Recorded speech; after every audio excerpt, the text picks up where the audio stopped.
Лягаш на земята по гръб. Раменете трябва да са във въздух през цялото време. Гръдният кош да е плътно залепен за земята. Лявата ръка е в страни. Повдигаш краката, така че да има прав ъгъл в тазобедрените стави. Свободната ръка е под главата, за да не те заболи врата. И от тук с издишване усуквам краката и връщам. Като с тази ръка малко си помагам.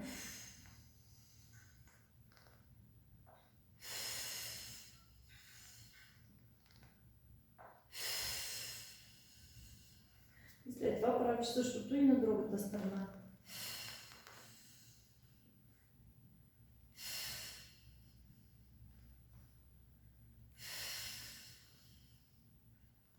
През цялото време, докато отпускам краката, издишвам, вдишвам.